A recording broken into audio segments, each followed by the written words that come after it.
Good morning, class 9th student. In last lecture, we have completed the reading of chapter 3rd. Today, we will start writing question answer. These questions are very short type. Question number 1 is, what is the law of conservation of mass? I have already studied about that.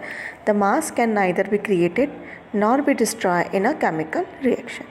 What is the law of conservation of mass? सबसे first chapter में जब अपने सबसे first lecture था इस chapter का, chapter 3rd का, उसी के अंदर हमने देखा था कि मास को ना ही हम क्रिएट कर सकते हैं और ना ही उसे हम डिस्ट्रॉय कर सकते हैं, ठीक है, किसी भी केमिकल रिएक्शन में.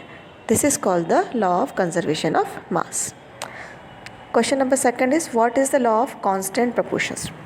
ये भी हमने फर्स्ट लेक्चर में पढ़ा था, चैप्टर नंबर 3rd के. In a chemical substance the elements are always present in definite proportion of mass. है ना, किसी भी केमिकल सब्सटेंस में जो प्रेजेंट होंगे, जो एलिमेंट होते हैं बेटा, वो एक डेफिनाइट प्रोपोर्शन के अंदर ही होते हैं. Question number 3 is, define atom. हमने देखा था ना कि व्हाट इज़ एटम, एटम क्या होता है. तो define atom and what is atom is the same question. अगर व्हाट इज़ एटम भी आता है तब भी आपको यही चीज़ लिखनी है, और अगर डिफाइन एटम भी आता है तब भी आपको यही चीज़ लिखनी है. The smallest particle of an element which possesses all the properties of the element and is structural unit of that element is called the atom. है ना, पार्टिकल, एलिमेंट का सबसे स्मॉलर पार्टिकल जो कि वो सारी प्रॉपर्टीज़ रखता है जो कि वो एलिमेंट रखता है, उसे हम बोलेंगे एटम. नेक्स्ट क्वेश्चन है बेटा, give the definition of atomic weight. हमने एटॉमिक मास के बारे में पढ़ा था ना, तो एटॉमिक मास की बात करें या एटॉमिक वेट की बात करें, दोनों ही क्या होंगे, सेम होंगे. अगर एटॉमिक मास भी आता है तो भी आपको यही आंसर लिखना है, एटॉमिक वेट आता है तब भी आपको यही आंसर लिखना है.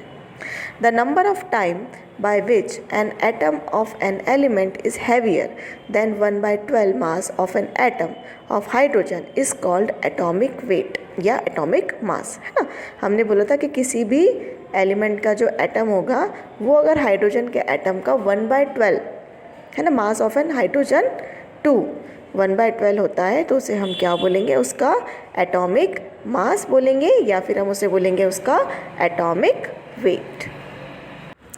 नेक्स्ट क्वेश्चन है बेटा, what do you mean by molecular mass. ये भी हमने पढ़ रखा है.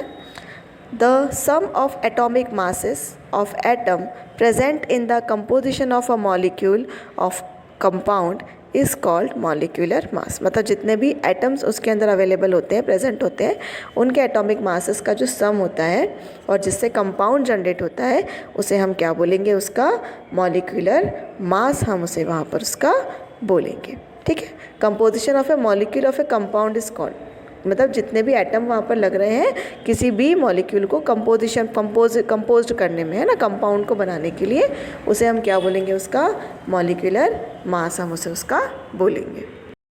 नेक्स्ट क्वेश्चन है बेटा, right any 2 differences between molecule and atom. Molecule और एटम के अंदर 2 डिफरेंस आपको बताने हैं.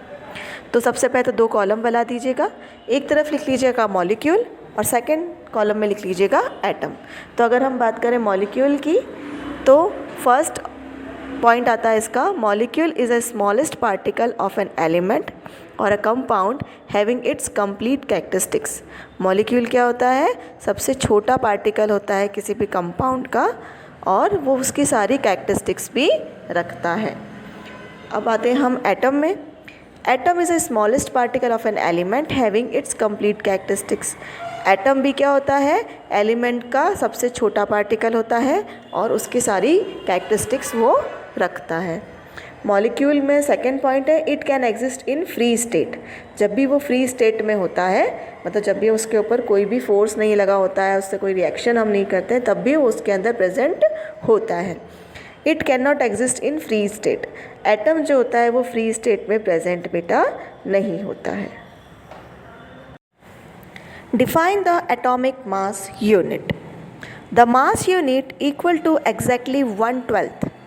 The mass of an atom of carbon 12 isotope is called an atomic mass unit. इसके पहले जो क्वेश्चन था बेटा उसके अंदर एटॉमिक मास पूछा था और एटॉमिक वेट पूछा था।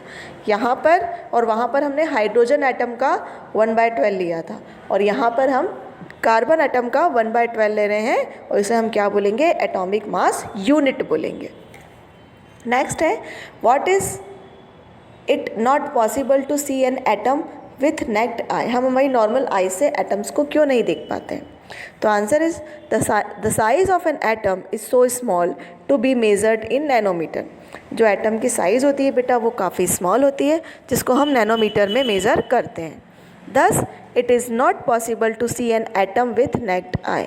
इसलिए ये पॉसिबल नहीं हो पाता है कि हम एटम को हमारी नॉर्मल आई से मतलब बिना माइक्रोस्कोप के देख सकें। Write down the formula of, आपको इन सब के क्या लिखने हैं, फॉर्मूले लिखने हैं।